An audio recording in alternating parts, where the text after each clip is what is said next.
tuishi na yale maagizo ambayo Mwenyezi Mungu Subhanahu wa Ta'ala ametupa katika kuishi katika miezi mitukufu kama hii. Mwenyezi Mungu amesema la tadhlimu fihinna anfusakum, msizidhulumu katika miezi mitukufu kama hii nafsi zenu. Na dhulma ya nafsi ni kuyafanya maasi na kuyafanya mambo ambayo Mwenyezi Mungu Subhanahu wa Ta'ala ameyakemea na ameyakataza kwa sisi wanadamu na Waislamu kwa ujumla. Kwa hiyo hilo tulikuwa tunazinduana.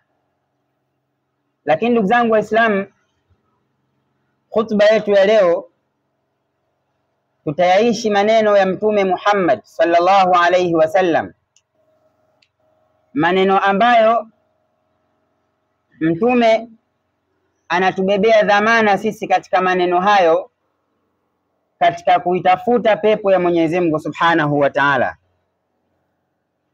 Maisha yote yetu sisi wanadamu, maisha yote tunayohangaikia katika dunia hii, marejeo yetu ni kwa Mwenyezi Mungu Subhanahu wa Ta'ala. Na sai ambazo tunazihangaikia katika huu ulimwengu zitakuwa na maana kubwa kabisa kama tukirejea kwa Mwenyezi Mungu Subhanahu wa Ta'ala, tutakuwa tumepata yale mema aliyoyaahidi, nayo si mengine bali kuingia katika pepo yake.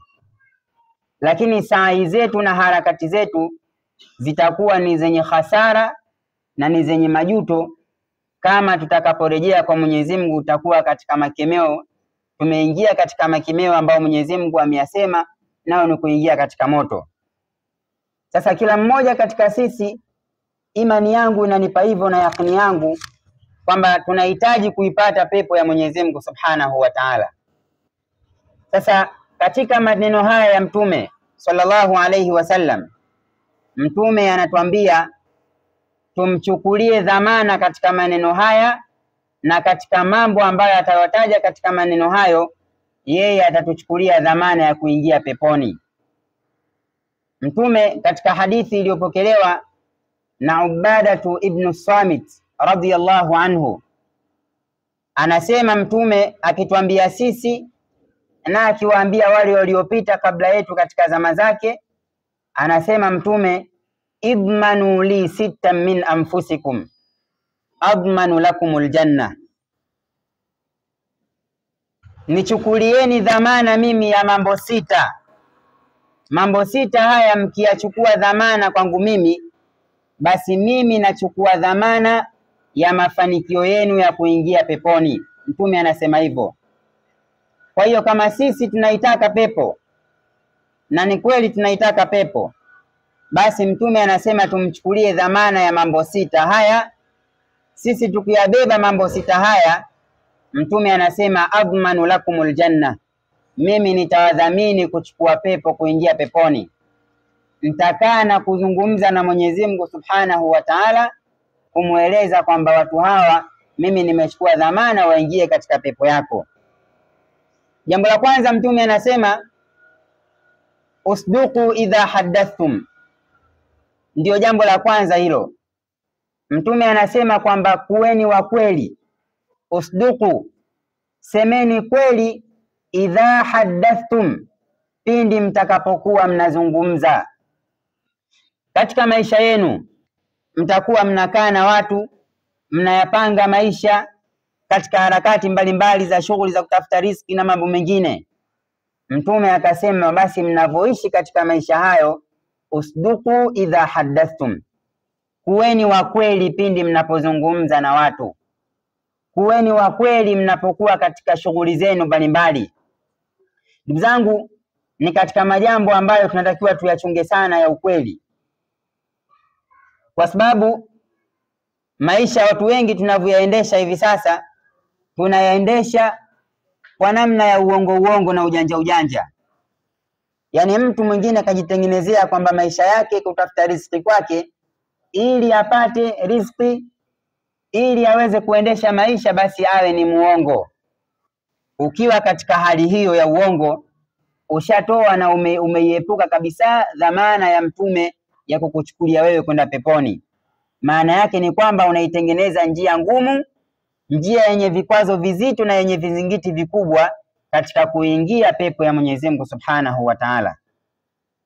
Mtume sallallahu alayhi wasallam anasema, alaikum bisidqi fa inna sidqa yahdi ila albirr.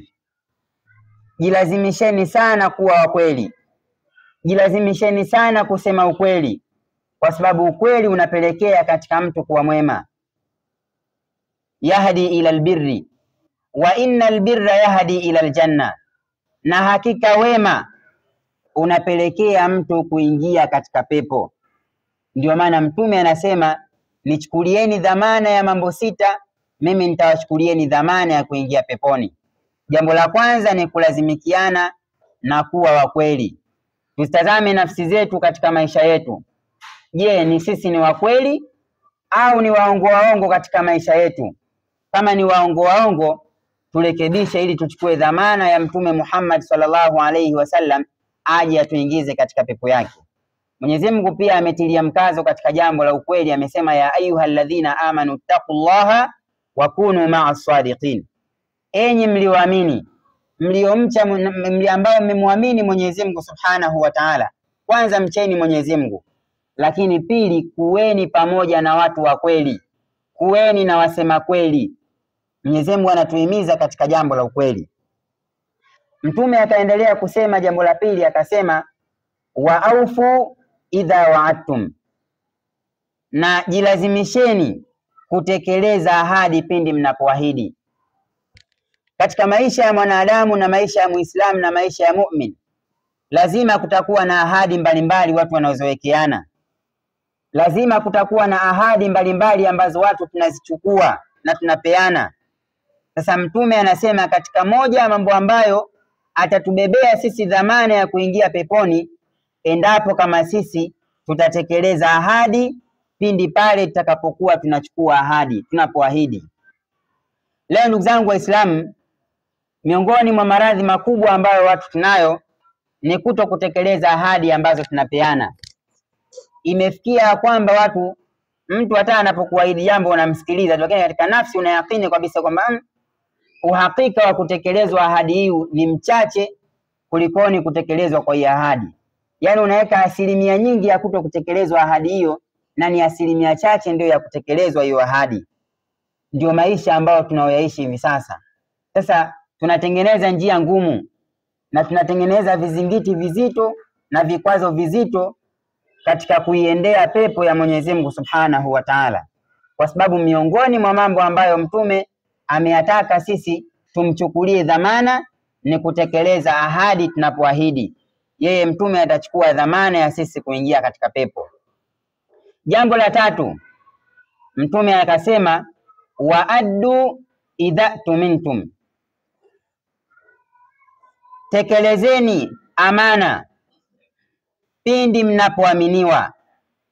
Hapa Mtume anatufundisha uaminifu, anataka tuishi maisha ya uaminifu.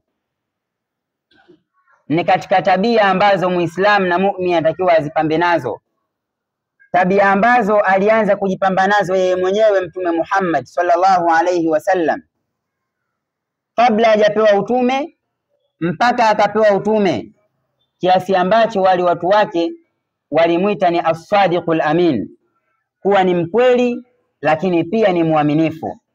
Sasa Mtume anatutaka na sisi tujipambe na sifa hii ya uaminifu, tujipambe na tabia hii ya uaminifu. Ndio akasema kwamba idmanu li min sita min anfusikum admanu lakumul janna, nichukulieni dhamana ya mambo sita kutokana ninyi wenyewe na nafsi zenu, mimi nitachukua dhamana ya nyinyi kuingia peponi.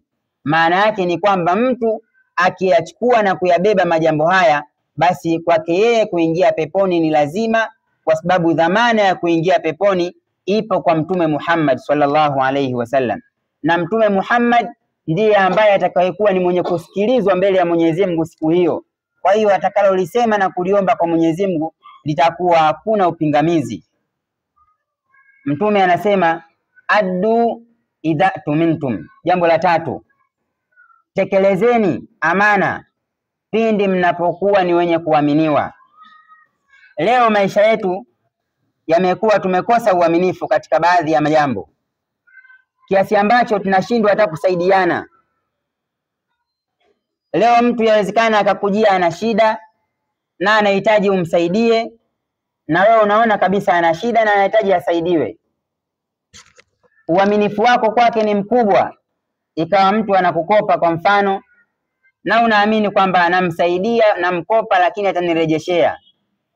Kinachofuatia baadaye mtu ni kukuzungusha zungusha, na wakati mwingine mpaka kubadilisha hata njia anapokuona unapokuja. Hii ni moja katika udhaifu wa watu kuto kutekeleza amana. Sasa jua kama unaishi katika hali kama hiyo, unatengeneza njia ngumu ya kuingia peponi. Maana yake kinyume chake ni kwamba unajitengenezea njia rahisi ya kuingia wapi? Kuingia motoni.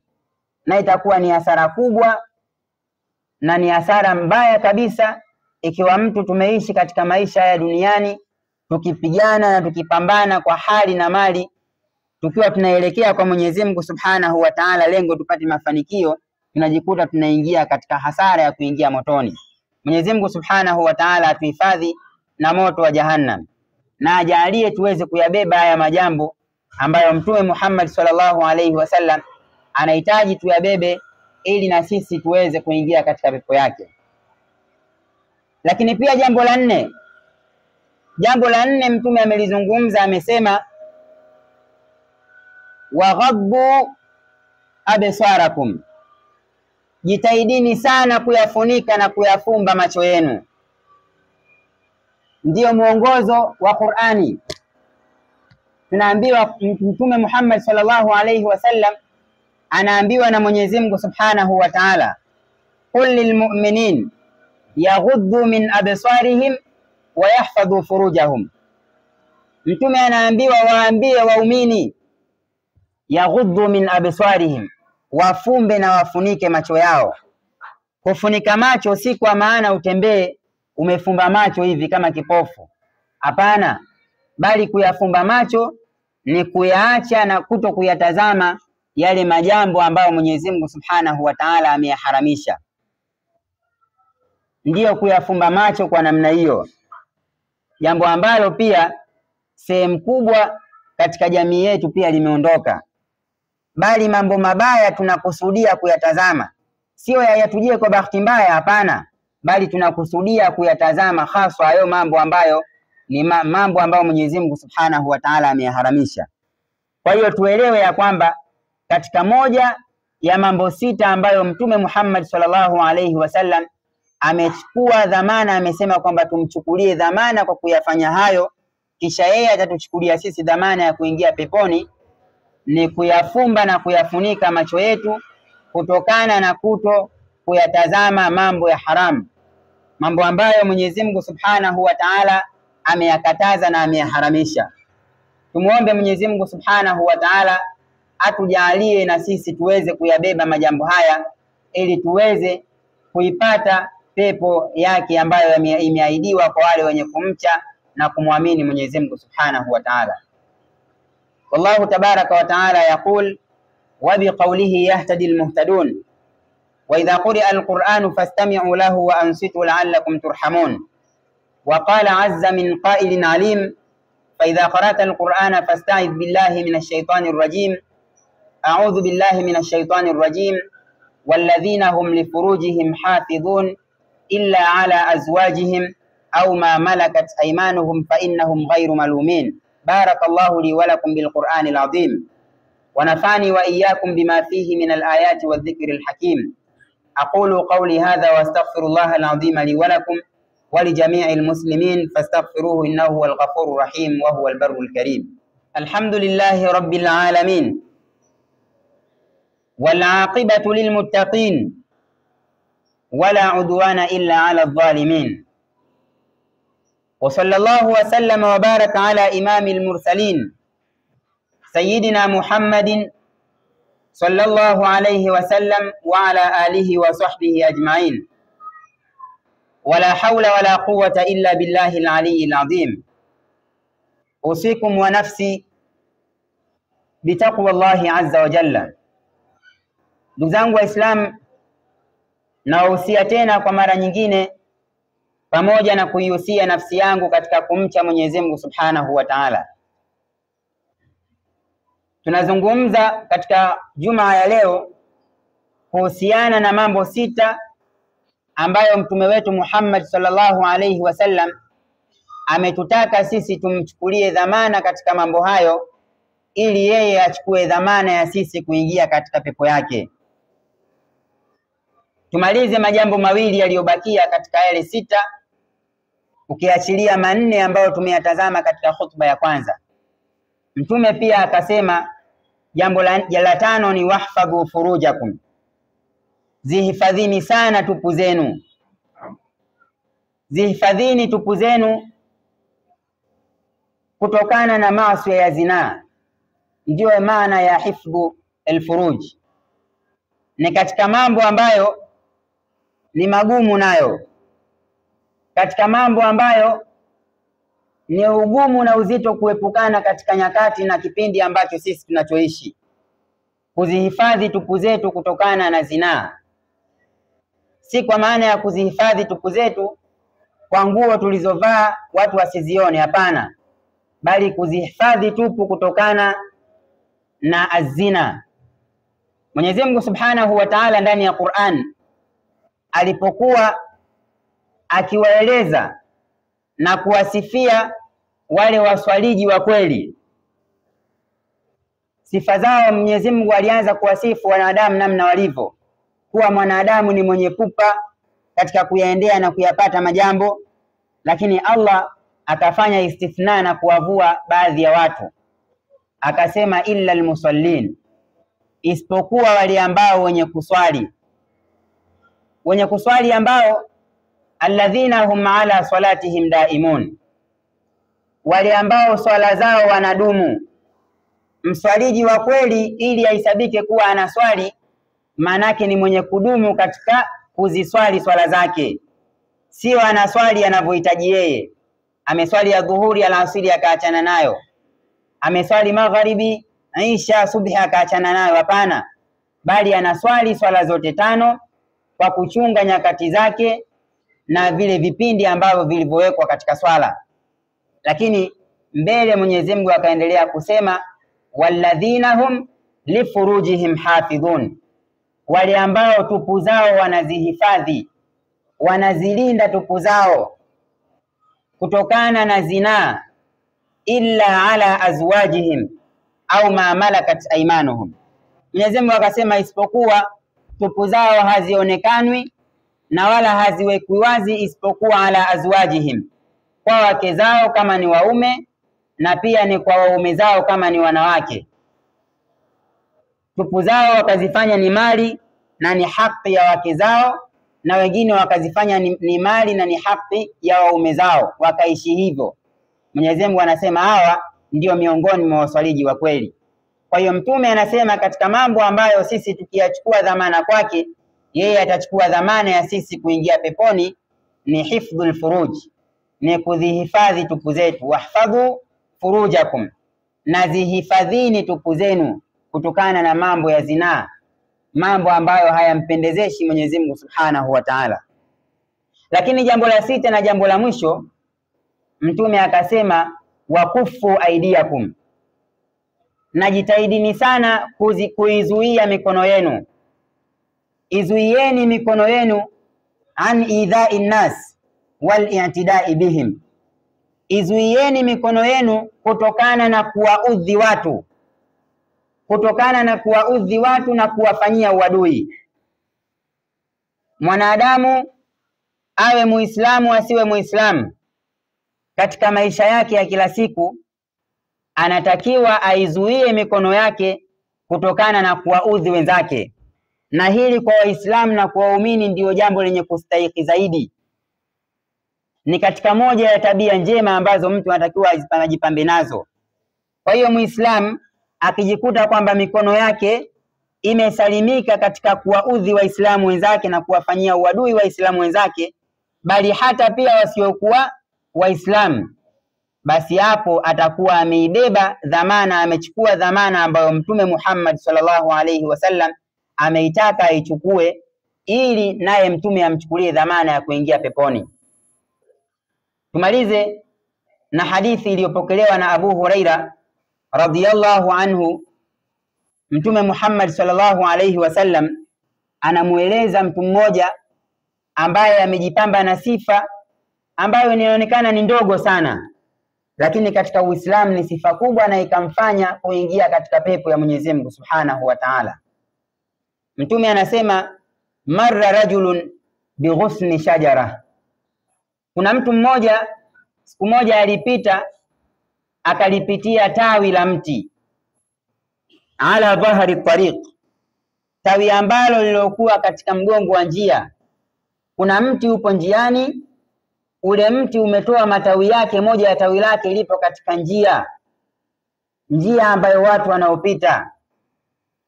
Yule mtu akasema wallahi la unahiyanna hadha ala almuslimin, namwapia Mwenyezi Mungu Subhanahu wa Ta'ala, mimi nitalitoa na kulitenga ili tawi kuepukana na Waislamu. La yu'dhihim, lengo tu lisiwe linawaudhi. Yawezekana mwingine akapita kwa bahati mbaya hajaliona likamgonga, matawi na majani yakamchocha, au mwingine likatokea kumchuna, manake itakuwa limempelekea maudhi. Mimi nitalitoa tawi hili ili lisiwaudhi Waislamu, lakini pia lisiwaudhi watu kwa ujumla. Akatumia mkono wake kuondosha adha kwa watu. Mtume anasema faudkhila aljanna, kwa sababu ya jambo hili akaingizwa katika pepo ya Mwenyezi Mungu Subhanahu wa Ta'ala. Namna gani ameipata pepo? Kwa jambo linaonekana ni jambo dogo tu la kuondosha adha katika njia. Kwa hiyo na sisi tunatakiwa mikono yetu tuizuie kutokana na kuwaudhi watu, si kwa maksudi wala kwa bahati mbaya. Usitumie mkono wako ikawa ni sababu ya kuwaudhi watu wengine, itakuwa si katika Uislamu uliokuwa sawa sawa na uliokamilika. Almuslim man salima almuslimuna min lisanihi wa yadihi. Mtume anasema Muislamu wa kweli ambaye Uislamu wake umekamilika ni ule ambaye Waislamu wenzake wanapata amani kutokana na ulimi wake, lakini pia na mkono wake. Kwa hiyo ndugu zangu Waislamu, ni mambo sita ambayo tumepeana kama tunahitaji pepo ya Mwenyezi Mungu Subhanahu wa Ta'ala tuipate kupitia Mtume Muhammad sallallahu alaihi wasallam. Basi Mtume anasema chukueni dhamana ya mambo sita haya, mkiishi nayo katika maisha yenu, mimi nitachukua dhamana ya nyinyi kuingia katika pepo ya Mwenyezi Mungu Subhanahu wa Ta'ala. Tumwombe Mwenyezi Mungu Subhanahu wa Ta'ala atuwepesishie kila njia ya kuweza kuyatekeleza matendo haya, ili na sisi Mtume sallallahu alaihi wasallam achukue dhamana katika kuingia katika pepo yake Mwenyezi Mungu Subhanahu wa Ta'ala. Ala wa sallu ala imamil muttaqin, inna Allaha wa malaikatahu yusalluna ala nabi ya ayyuhalladhina amanu sallu alayhi wa sallimu tasliman. Allahumma salli wa sallim wa barik ala sayyidina Muhammadin wa ala ali sayyidina Muhammad kama sallaita wa sallamta wa barakta ala sayyidina Ibrahim wa ala ali sayyidina Ibrahim. Warida Allahumma an sahabati rasulillahi sallallahu alayhi wa sallam Abu Bakr as-Siddiq wa Umar ibn al-Khattab wa Uthman ibn Affan wa Ali ibn Abi Talib. Allahumma a'izz al-islam wal muslimin wa dhill ash-shirka wal mushrikin, nakis a'da'aka wa a'da' ad-din. Allahumma ighfir lil mu'minina wal mu'minat wal muslimina wal muslimat al ahya'i minhum wal amwat. Ibadallah, inna Allaha ya'muru bil 'adli wal ihsan wa ita'i dhil qurba wa yanha 'anil fahsha'i wal munkar wal baghi ya'idhukum la'allakum tadhakkarun. Udhkurullaha al-'azima yadhkurukum washkuruhu 'ala ni'amihi yazidkum wa la dhikrullahi akbar. Wallahu ya'lam ma tasna'un wa aqimis salah.